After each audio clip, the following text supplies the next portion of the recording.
નમસ્તે વિદ્યાર્થી મિત્રો, આજે આપણે એડવર્બ ક્લોઝ ઓફ કોન્ટ્રાસ્ટ શીખીશું. હવે કોન્ટ્રાસ્ટ શબ્દ ઉપરથી તમને ખ્યાલ આવશે. કોન્ટ્રાસ્ટ એટલે વિરોધાભાસ. બે વાક્યો એકબીજાના વિરોધી વાક્યો, અલ્પવિરામની પહેલાનું વાક્ય અને અલ્પવિરામ પછીનું વાક્ય, બંને વાક્યો એકબીજાના વિરોધી વાક્યો હોય તો એને એડવર્બ ક્લોઝ ઓફ કોન્ટ્રાસ્ટ કહેવાય.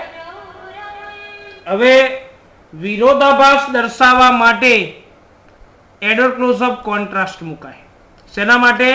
તો વિરોધાભાસ માટે. કયા શબ્દોથી એડવર્બ ક્લોઝ ઓફ કોન્ટ્રાસ્ટ બને છે? તો ત્રણ શબ્દોથી બને. આપણે ફંક્શનમાં પણ શીખી ગયા, શોઈંગ કોન્ટ્રાસ્ટ અથવા તો ઇન્ડિકેટિંગ કોન્ટ્રાસ્ટ. બરાબર, આ વસ્તુ શીખી ગયા છીએ ને આપણે. તો ત્રણ શબ્દોથી એડવર્બ ક્લોઝ ઓફ કોન્ટ્રાસ્ટ બને. કયા ત્રણ શબ્દો છે?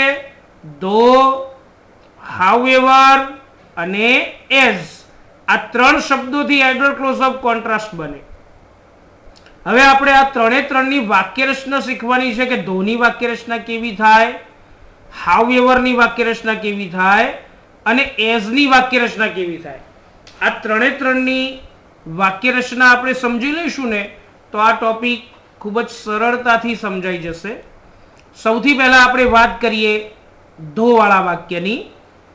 તો ધોવાળા વાક્યમાં શું હોય? તો એની વાક્ય રચના સમજો. ધો હંમેશા વાક્યની શરૂઆતમાં આવે. ધો પછી કર્તા આવે, ક્રિયાપદ આવે, પછી વિશેષણ કે ક્રિયા વિશેષણ, પછી અન્ય શબ્દો હોય તો મૂકવાના, નહીં તો અલ્પવિરામ કરીને બીજું વાક્ય. બીજું વાક્ય એટલે સિમ્પલ સેન્ટેન્સ હોય જેમાં કર્તા, ક્રિયાપદ, કર્મ, અન્ય શબ્દો આવું આવે એમ.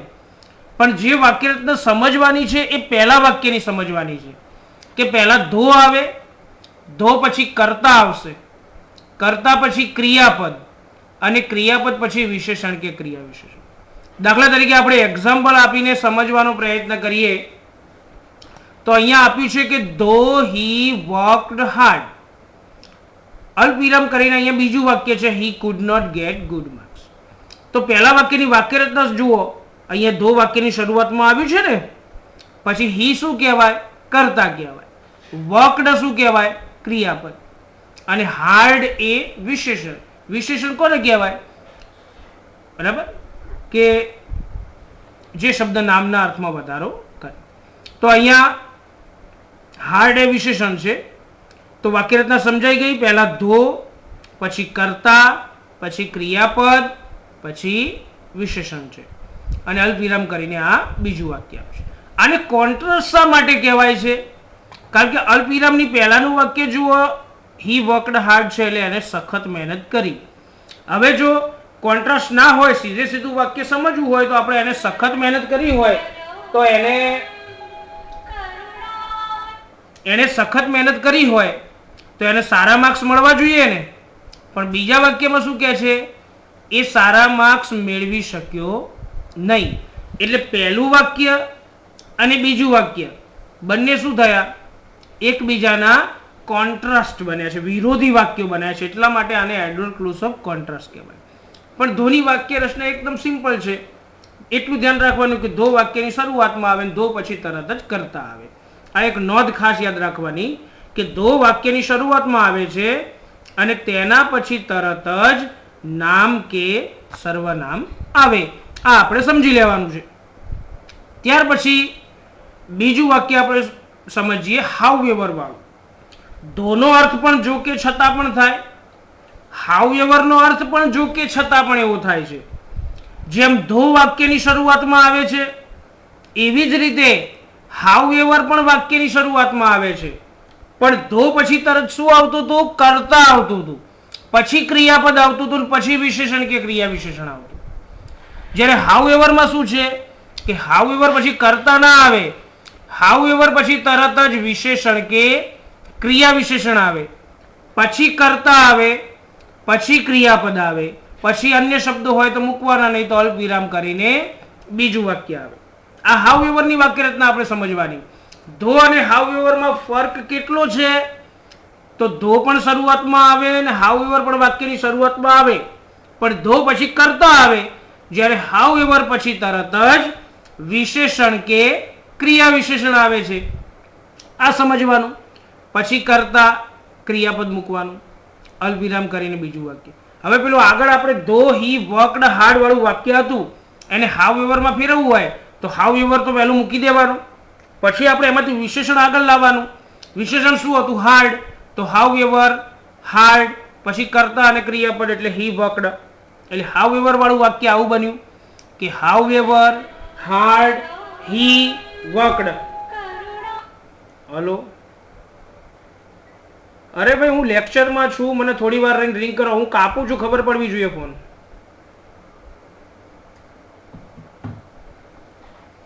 હવે જુઓ, પહેલા હાઉ એવર, પછી હાર્ડ આવ્યું, વિશેષણ આવ્યું, પછી કરતા, પછી ક્રિયાપદ આવ્યું છે. બરાબર છે? પછી અલ્પવિરામ કરી બીજા વાક્યમાં આપણે કોઈ ફેરફાર કરવાનો નથી, બધામાં બીજું વાક્ય તો કોન્ટ્રાસ્ટ જ હશે, વિરોધાભાસ દર્શાવતું જ હશે. એટલે ફરીથી જુઓ, પહેલા હાઉ એવર, પછી વિશેષણ છે આર્યો, પછી કરતા, પછી ક્રિયાપદ. બરાબર? તો હાઉ એવરમાં આપણે શું વસ્તુ ધ્યાન રાખવાની કે હાઉ એવર પણ વાક્યની શરૂઆતમાં આવે છે અને તેના પછી તરત જ શું આવે? વિશેષણ કે ક્રિયા વિશેષણ આવે. એટલે આ હાઉ એવરનું આપણે ધ્યાન રાખવાનું. ત્રીજું છે એઝ.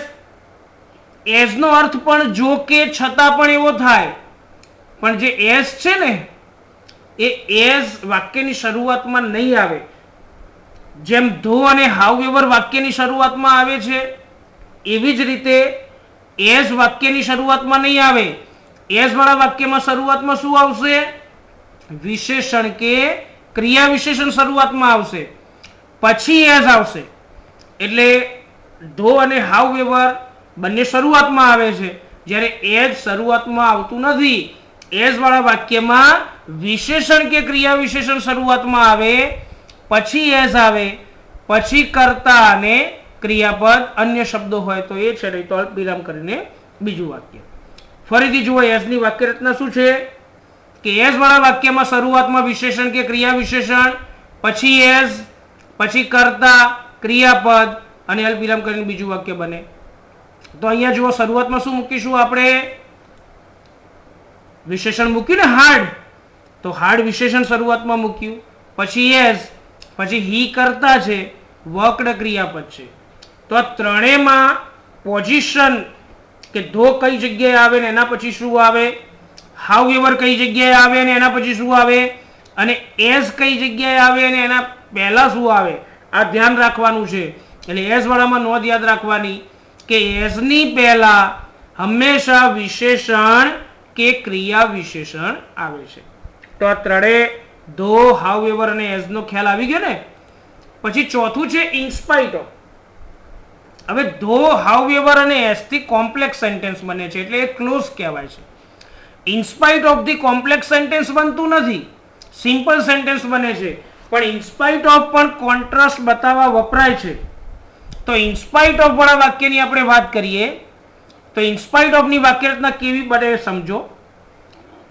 ઇનસ્પાઇટ ઓફ પણ આપણે વાક્યની શરૂઆતમાં મૂકીશું, પણ ઇનસ્પાઇટ ઓફ પછી કરતા આવશે નહીં, આ ધ્યાન રાખવાનું. ઇનસ્પાઇટ ઓફ પછી તરત જ શું મૂકી દેવાનું? ક્રિયાપદનું આઈએનજી વાળું રૂપ મૂકી દેવાનું.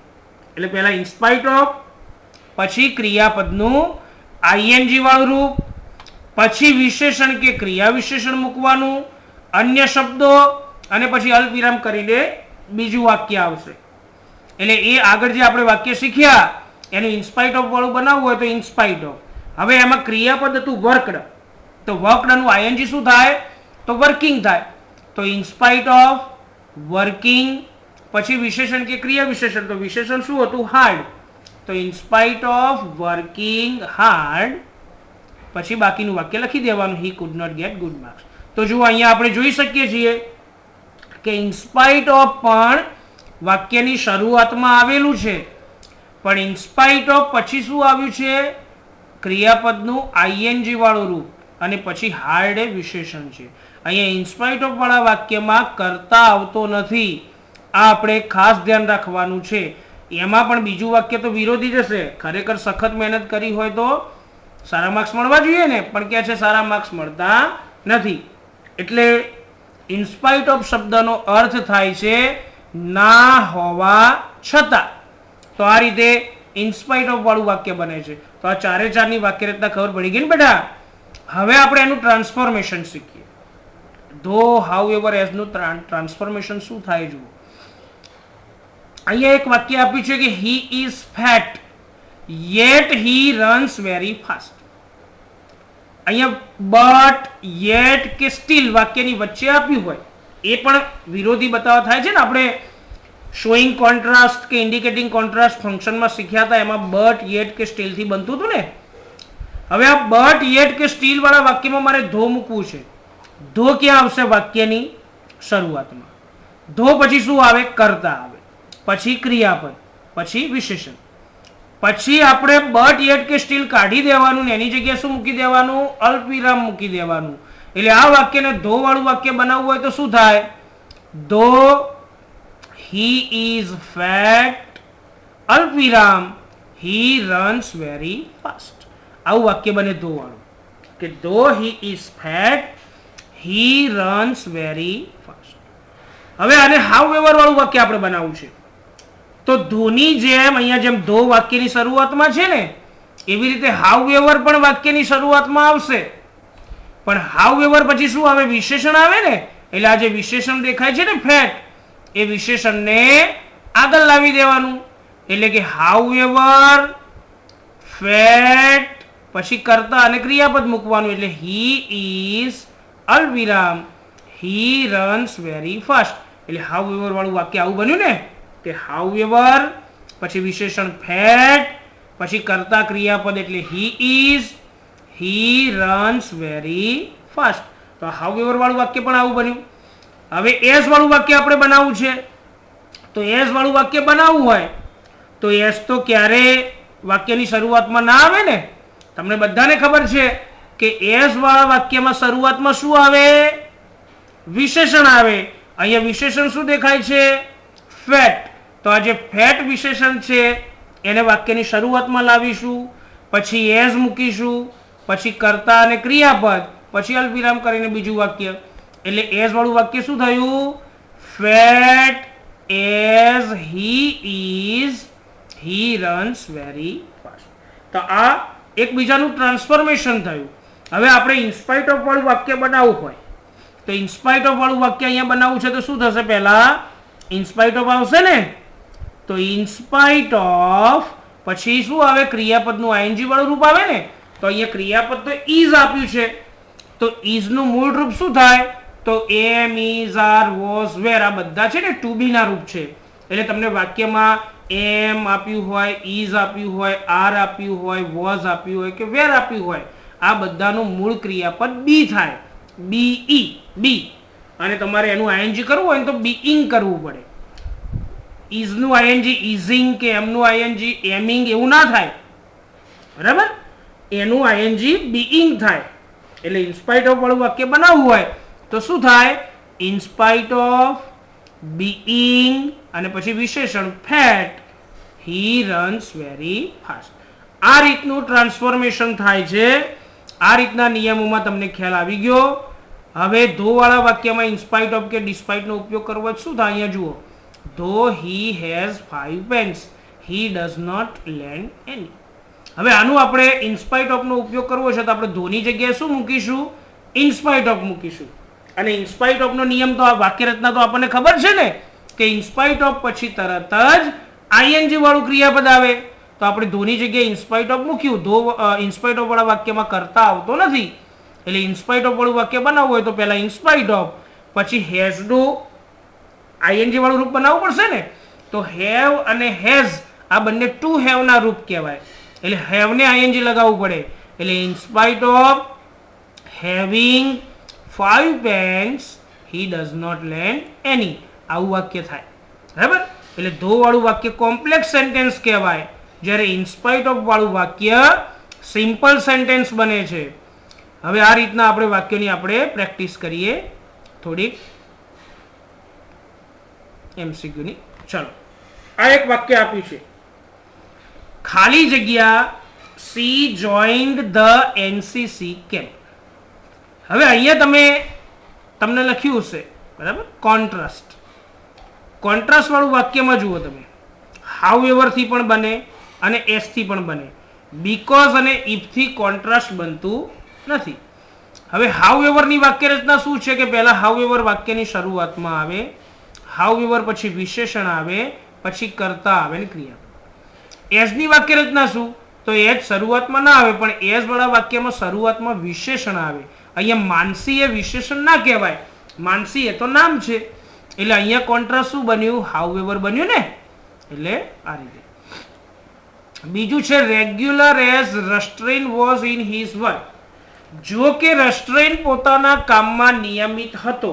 હવે આપણે બીજું વાક્ય આ પહેલા વાક્ય કરતા વિરોધી બતાવવાનું, કારણ કે કોન્ટ્રાસ્ટ બનાવવાનું છે આપણે. હવે રસ્ટ્રેન પોતાના કામમાં નિયમિત હતો, છતાં પણ શું થયું? તો છતાં પણ આપણે ગુજરાતી શું કરીએ? એ સારું રિઝલ્ટ મેળવી શક્યો નહીં, એવું જ કરીએ ને. તો એ સારું રિઝલ્ટ મેળવી શક્યો નહીં. હવે હી ગોટ ગુડ રિઝલ્ટ, એ સારું રિઝલ્ટ મેળવી શક્યો. તો આ બંને એકબીજાના વિરોધી વાક્યો ના કહેવાય. નિયમિત હોય તો સારું રિઝલ્ટ મળે જ, તો એ તો કોન્ટ્રાસ્ટ ના થયું. આપણે કોન્ટ્રાસ્ટ વાક્ય બનાવવું છે કે રસ્ટ્રેન પોતાના કામમાં નિયમિત હતો, છતાં પણ થી આપણે વાક્ય જોડીએ એટલે ખબર પડી જાય શું વાક્ય બને ગુજરાતીમાં, કે એ સારું રિઝલ્ટ મેળવી શક્યો નહીં. અને સારું રિઝલ્ટ મેળવી શક્યો નહીં એટલે શું થાય? He could not get good result. ત્રીજું છે ખાલી જગ્યા he could not get good result. પહેલું વાક્ય બનાવવું છે. હવે હાઉ એવર અને ધો વાળા વાક્યો અહીંયા આપ્યા છે, એસ વાળા પણ આપ્યા છે. અહીંયા જુઓ, હાઉ એવર અને ધો વાક્યની વચ્ચે આવે કદી? આપણે નિયમમાં શીખી ગયા કે હાઉ એવર અને ધો એ તો શરૂઆતમાં જ આવે છે, બરાબર. એટલે આ બંને વાક્યો તો ખોટા થઈ જ ગયા. હવે એસ વાળામાં જુઓ, એસ શરૂઆતમાં નથી આવતું, પણ એસ ના પહેલા શું આવે? વિશેષણ. તો અહીંયા વિશેષણ રેગ્યુલર આપ્યું છે ને, તો વિશેષણ આવ્યું, એસ આવ્યું, કર્તા આવ્યું, ક્રિયાપદ આવ્યું. તો આ વાક્ય કોન્ટ્રાસ્ટ બન્યું છે, એટલે જવાબ સી આવે. એઝિફ થી કોન્ટ્રાસ્ટ ના બને, એટલે એઝિફ વાળું વાક્ય તો આપણે લેવાનું જ નથી. ધો અને હાઉ એવર થી કોન્ટ્રાસ્ટ બને, પણ આ શરૂઆતમાં નથી, એટલે આ પણ ના આવે. એટલે જવાબ સી સાચો છે. વિદ્યાર્થી મિત્રો, આપણે પરીક્ષામાં આ રીતે વાક્યો ઓળખવાના છે, અને તમારે હવે 1-2 દિવસ પછી ટેસ્ટ આવશે ને, તો એમાં પણ આ રીતે જ તમારે સમજવાનું છે. ત્યાર પછી જુઓ, ખાલી જગ્યા he can cross the road. હવે અહીંયા જુઓ, કોન્ટ્રાસ્ટ બનાવવાનું છે. કોન્ટ્રાસ્ટ હાઉ એવર થી બને છે, 4 માં હાઉ એવર આપ્યું છે, પણ જુઓ આ સી વાક્ય છે એમાં હાઉ એવર છેલ્લે આપ્યું છે, એટલે આ તો આવે જ નહીં. અહીંયા પણ હાઉ એવર વચ્ચે આપ્યું છે, એટલે આ પણ ના આવે. અહીંયા બે હાઉ એવર વાળા છે, એમાંથી એક આવશે, એ અને બી માંથી એક આવશે. હવે અહીંયા આપણે સમજીએ કે હાઉ એવર ની વાક્ય રચના શું? તો હાઉ એવર વાક્યની શરૂઆતમાં આવે, અને હાઉ એવર પછી તરત જ વિશેષણ આવે. અહીંયા કયા વાક્યમાં હાઉ એવર પછી તરત વિશેષણ દેખાય છે? તો એ વાક્યમાં હાઉ એવર પછી વિશેષણ દેખાય છે ને, તો જવાબ એ સાચો આવે. અહીંયા હાઉ એવર પછી તો શું છે? કર્તા છે, એટલે આ જવાબ ખોટો આવે, એટલે જવાબ એ સાચો છે.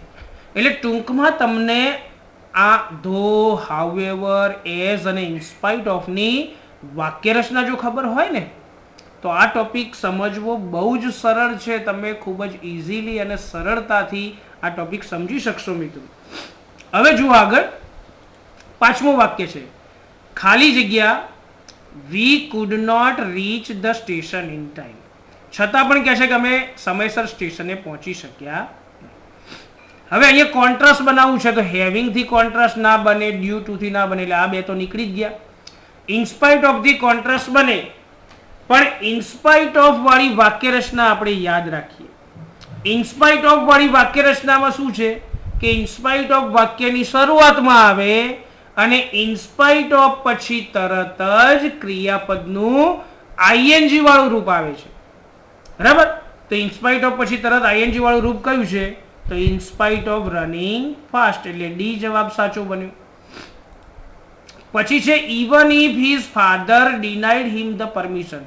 ઇવન ઇફ એટલે ધો, જો કે એના પિતાજીએ એને પરમિશન ના આપી, પરવાનગી આપવાની ના પાડી, એના પિતાજીએ ના પાડી, છતાં પણ શું થયું? છતાં પણ કરીને તમે ગુજરાતી કરો એટલે બાકીનું વાક્ય મળી જાય પરમિશન ના આપી છતાં પણ એ પોતાના મિત્રોની સાથે મૂવી જોવા માટે ગયો. હવે એ પોતાના મિત્રોની સાથે મૂવી જોવા માટે ગયો. હવે અહીંયા જ દેખવાનું, અહીંયા ડિનાઇડ ભૂતકાળ છે ને, તો પાછળના વાક્યમાં પણ ભૂતકાળ જ આવવો જોઈએ. પાછળના વાક્યમાં ભૂતકાળ આવે તો શું થાય? He went to a movie with his friends. એ પોતાના મિત્રો સાથે મૂવી જોવા માટે ગયો. અહીંયા ભૂતકાળ હોય તો પાછળ ભૂતકાળ જ આવવો જોઈએ, અહીંયા વર્તમાન કાળ હોય તો પાછળ વર્તમાન કાળ આવે. આ પણ ધ્યાન રાખવાનું. એટલે જવાબ બી સાચો છે. પછી છે 7મું વાક્ય, ધ્વની ગોટ 80 માર્ક્સ. ધ્વનીને 80 માર્ક્સ મળ્યા, છતાં પણ કે છે કે એને સંતોષ નથી. એવું થાય ને. હવે અહીંયા વાક્યની શરૂઆતમાં નથી એટલે ધો ને હાઉ એવર ને એસ તો આવશે જ નહીં. આપણે બટ યેટ કે સ્ટીલથી જ મૂકવું પડશે. એટલે બટ યેટ કે સ્ટીલ વાળું વાક્ય જોવાનું પાછળ. એટલે યેટ સી ઇઝ નોટ કન્ટેન્ટેડ. કન્ટેન્ટેડ એટલે સંતોષ હોવો, પણ યેટ સી ઇઝ નોટ કન્ટેન્ટેડ એટલે છતાં પણ એને સંતોષ નથી. જો કે ધ્વનિએ 80 માર્ક્સ મેળવ્યા છતાં પણ એને સંતોષ નથી, એટલે સી જવાબ સાચો. ખાલી જગ્યા she could not get good marks. છતાં પણ એ સારા માર્ક્સ મેળવી શકી નહીં. હવે વાક્યની શરૂઆતનું વાક્ય છે એટલે ધો હાઉ એવર કે એઝ વાળું મૂકવું પડશે. અહીંયા હાઉ એવર વાળા છે, how ever, how ever, how ever અને હાઉ એવર. હવે આપણે હાઉ એવરની વાક્યરચના યાદ રાખવી પડશે. હાઉ એવરની વાક્યરચના શું? પહેલા હાઉ એવર, પછી વિશેષણ, પછી કર્તા, પછી ક્રિયાપદ. તમે શોધો આમાંથી સાચો જવાબ કયો છે? હાઉ એવર પછી વિશેષ. જો અહીંયા તો હાઉ એવર વચ્ચે છે એટલે તો આવે જ નહીં, એટલે બી જવાબ કેન્સલ. અહીંયા પણ હાઉ એવર પાછળ છે એટલે સી જવાબ પણ કેન્સલ. હવે એ અને ડી માંથી આપણે પસંદ કરવાનો છે. એમાં હાઉ એવર છે ને પછી હાર્ડ છે, અને ડીમાં હાઉ એવર પછી વર્કડ છે. તો અહીંયા હાઉ એવર પછી વિશેષણ છે ને અહીંયા હાઉ એવર પછી ક્રિયાપદ છે. સાચો નિયમ શું હાઉ એવરનો? તો હાઉ એવર પછી વિશેષણ આવવું જોઈએ. એટલે જવાબ એ સાચો બન્યો છે. ચલો એવી રીતે 9મું વાક્ય. 9મા વાક્યમાં આપણે જોઈએ ખાલી જગ્યા હી વર્ક્સ વિધાઉટ લેઝીનેસ. એટલે બીજું વાક્ય હોય ને તો આપણે છતાં પણ થી જોડવાનું, કે છતાં પણ એ આળસ વૃત્તિ વગર કામ કરે છે. તો આપણે ધો હાઉ એવર કે એઝ વાળું જોવું પડશે. બધા જ આપ્યા છે. અહીંયા હાઉ એવર વચ્ચે આપ્યું છે એટલે આ તો કેન્સલ થઈ ગયું. હાઉ એવર તો શરૂઆતમાં આવે એટલે આ જવાબ તો કેન્સલ. અહીંયા fat as mister Shah is, તો અહીંયા એઝ ના પહેલા વિશેષણ છે એટલે આ વાક્ય આપણને સાચું લાગે છે. પણ છતાં પણ આપણે ધો વાળું જોઈ લઈએ તો ધો વાળા વાક્યની વાક્યરચના શું હતી? કે ધો વાક્યની શરૂઆતમાં આવે અને ધો પછી કરતા આવવું જોઈએ. અહીંયા ધો પછી કરતા નથી, વિશેષણ છે એટલે આ પણ જવાબ ખોટો પડ્યો. બરાબર, એટલે ધો વાળું પણ ખોટું છે. ઇન્સ્પાઇટ ઓફ આપ્યું છે પણ ઇન્સ્પાઇટ ઓફ પછી શું હોય? ક્રિયાપદનું આઈએનજી વાળું રૂપ આવે. અહીંયા ઇન્સ્પાઇટ ઓફ પછી ક્રિયાપદનું આઈએનજી નથી આપ્યું એટલે આ પણ ખોટું થયું. સાચો જવાબ શું બન્યો? બી. કારણ કે વિશેષણ છે ને વિશેષણ પછી એસ છે, પછી કર્તા ક્રિયાપદ છે એટલે સાચી વાક્ય રચના આ બી વાળી છે એટલે બી જવાબ સાચો પડ્યો. પછી એક 10મું વાક્ય છે she could not win the prize. છતાં પણ તે ઇનામ જીતી શકી નહીં. શું થયું છતાં પણ ઇનામ જીતી શકી નહીં? હવે અહીંયા આપણે જોઈએ ધો વાળું છે, હાઉ એવર વાળું છે, એઝ વાળું છે, ધો વાળું છે. અહીંયા આપણે ધો વાળાની વાક્યરચના જોઈએ. જુઓ, ધો પછી શિલ્પા કરતા, ટ્રાઇઝ ક્રિયાપદ અને હાર્ડ વિશેષણ. આ વાક્યરચના સાચી છે, છતાં પણ આ ધો વાળો જવાબ સાચો નથી. શા માટે સાચો નથી? જુઓ, અહીંયા કુડ આપ્યું છે. કુડ એ કેનનો ભૂતકાળ છે એટલે કુડ કયો કાળ થયો? ભૂતકાળ થયો. જો અહીંયા ભૂતકાળ હોય તો આગળ પણ ભૂતકાળ જ આવવો જોઈએ, પણ અહીંયા આપણે જવાબમાં અહીંયા જોઈએ છીએ તો ટ્રાઇઝ આપ્યું છે એટલે આ જવાબ ખોટો પડે. જો અહીંયા ટ્રાઇઝની જગ્યાએ ટ્રાઇડ આપ્યું હોત ને તો આ જવાબ સાચો થઈ જાત, પણ અહીંયા ટ્રાઇઝ આપ્યું છે એટલે ભલે ધોની વાક્યરચના સાચી છે પણ જવાબ સાચો નથી. હાઉ એવર વાળું વાક્ય જોઈએ તો અહીંયા પણ હાઉ એવર છે. આપણને હાઉ એવરની વાક્યરચના ખબર છે કે હાઉ એવર પછી વિશેષણ આવે તો અહીંયા હાર્ડ એ વિશેષણ પણ આપ્યું છે, એના પછી કર્તા પણ આપ્યું છે શિલ્પા, અને ટ્રાઇડ ક્રિયાપદ પણ આપ્યું છે. તો બી જવાબ સાચો છે. હવે સી એઝ વાળું છે. એઝ કેમ સાચું નથી? ભલે આની વાક્ય રચના સાચી આપી છે, પણ એસ જવાબ કેમ સાચો નથી? કારણ કે વિશેષણ છે, એસ છે, કર્તા છે, પણ ટ્રાઇઝ ક્રિયાપદ આપ્યું છે. અહીંયા કુડ ભૂતકાળ છે અને અહીંયા ટ્રાઇઝ આપ્યું છે, એટલે આ જવાબ પણ ખોટો પડે છે. અને ડી જવાબ કેમ ખોટો પડે છે? તો ધો આપ્યું, કર્તા આપ્યું, પછી ક્રિયાપદ આવવું જોઈએ, પણ અહીંયા તો સીધું વિશેષણ આવે છે અને પછી ક્રિયાપદ આવે છે, એટલે ડી જવાબ પણ સાચો નથી. એટલે જવાબ સાચો કયો પડ્યો? બી. કારણ કે બી ની વાક્ય રચના પણ સાચી છે અને કાળની રીતે પણ આ જવાબ સાચો છે. બરાબર? એટલે આ રીતે સમજવાનું. ચલો તો વિદ્યાર્થી મિત્રો, આ ટોપિક તમને ચલાવ્યો છે. હું આશા રાખું છું કે તમને આજનો જે ટોપિક ચલાવ્યો છે એમાં સમજણ પડી ગઈ હશે. આના જે નિયમો છે એ નિયમો પણ તમારે વ્યવસ્થિત રીતે ઉતારી દેવાના છે, અને નિયમો ઉતારી અને ફરીથી એકવાર વાંચી જવાના. કારણ કે 2 દિવસ પછી હજુ કાલે હું એક ટોપિક ચલાવીશ અને પછી તમારો ટેસ્ટ આવશે. 1 દિવસ વાંચવા આપીશ અને પછી ટેસ્ટ આવશે ઓનલાઈન. તો એ ઓનલાઈન ટેસ્ટમાં આ રીતના જ MCQ વાળા જ પ્રશ્નો પૂછાશે, એટલે દરેકની વાક્ય રચના સમજવાની અને એ રીતે ટેસ્ટ આપવાનો. બરાબર? તો ક્યારેય કોઈ ટેસ્ટમાં તમારે ઓછા માર્ક નહીં આવે. બરાબર? ટેસ્ટનું રિઝલ્ટ પણ તમને તરત જ મળી જાય છે, એટલે તમને ખ્યાલ આવી જાય કે કેટલા આપણે ખોટા પડ્યા છે. બરાબર?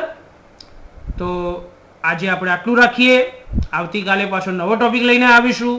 સમયસર જોવાના, દરરોજના લેક્ચર દરરોજ જોવાના, કે જેથી કરીને તમને કોઈ તકલીફ ના રહે. Okay, thank you very much.